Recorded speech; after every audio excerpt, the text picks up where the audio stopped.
Let's talk astrology and past lives. I'm going to be the first one to tell you that I know nothing about astrology.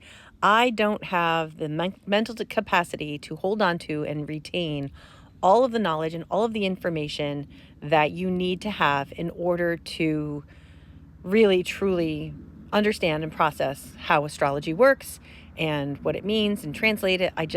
That's not my thing. I love it. I appreciate it. I encourage you, if you want to find someone who is very comprehensive, and she's adorable. I kind of adopted her and she doesn't even know she's been adopted. I mean, I think she kind of does at this point, but look up Megly, Meggly, and tell her that I sent you. But she is phenomenal. Like, she is about as well-versed and as comprehensive and detailed as I would ever want an astrologer to be. And she's cute. So there's that. But I sat there yesterday and there was just this weird moment where I had this, may have been an intuitive thought. It may have been something that just crossed my mind. I'm not really sure. It came out of nowhere, like out of nowhere. And I thought about, what if your birth chart, your natal chart, had something to do with your past lives? So I typed it into ChatGPT. Now, don't come at me and be like, oh, AI is bad. AI is not going anywhere. It is exactly where we're headed. You can try and fight against the system, but you know what? You're going to end up just like all of these boomers who still can't use a computer because they refuse to try to learn how to use a computer. I'm not going to be that person. I want to make sure that I know how to exist and survive in the years that are to come. So I'm doing little things to practice with and learn how to talk to AI.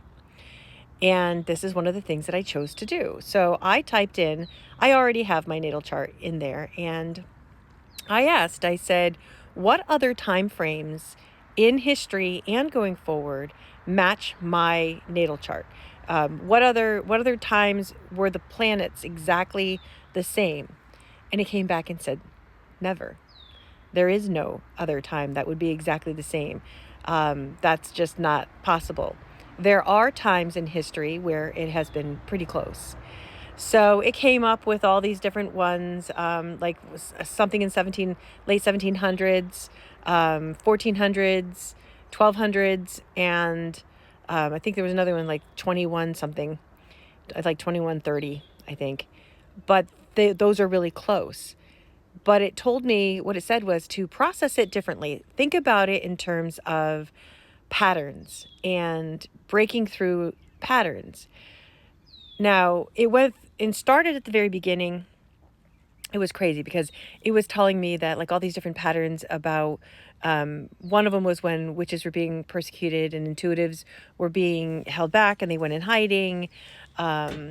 This time is my time to shine. It's an intuitive's time to shine. Another one was during the Spanish Inquisition, where they were being hidden and you had to go into hiding. Like, so when you went through all these different time frames, what was going on during that time, that pattern ended.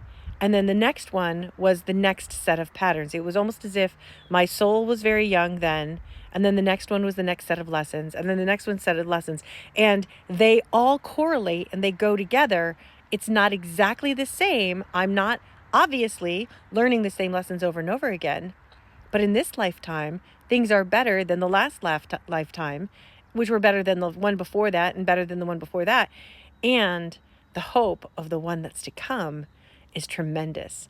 Now, granted, I am not going to be living in this human body when that next time frame comes, but I kind of wonder how much more advanced things are going to be, that in this lifetime, and the lessons about embracing the intuition, being able to come out of the hiding, being able to utilize it and work with it and go forward and do something good with it, the next lifetime's even better. I'd like to think that the next lifetime is going to be one of the last ones that I have to live as far as a learning soul. It did not give me any dates other than the next lifetime. It didn't give me multiple times going forward. It just gave me this one thing going forward. Maybe that means that my soul cycle is almost done. Maybe I am an older soul. Maybe I have been through so many different lifetimes at this point that I have learned and progressed in this particular soul's experience. Now, how does this relate to my concept of living in multiple timelines at the same time? I could be learning all of these lessons simultaneously because I don't believe that time is real.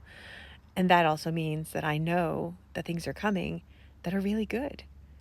So that's my little thought for the day. I want you to think about that and maybe have fun with it. Type your natal chart into chat and say, based on mine, and you want your time too. Don't just do your birthday. You want to do where you were born, the time you were born, and yes, minutes matter. My entire chart looks different from, instead of being born at, say, noon, being born at noon 01 changed things up. So, do that. Give it a shot.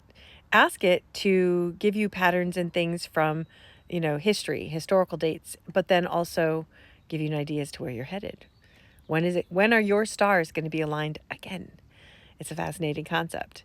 And I think I want to look more into it. I really genuinely don't know a whole lot about like all the different transits and the what are they, trines and things and the stelliums, and I know I've got all sorts of funky shit in my chart. I've been told that many times. In fact, Chad alone also told me that I have a very crazy chart. But which I can tell you that myself. I've had a crazy life. I could write a book. But it's a fascinating concept to think that some of the life experiences based on this exact time that I was born, was I a part of those times too?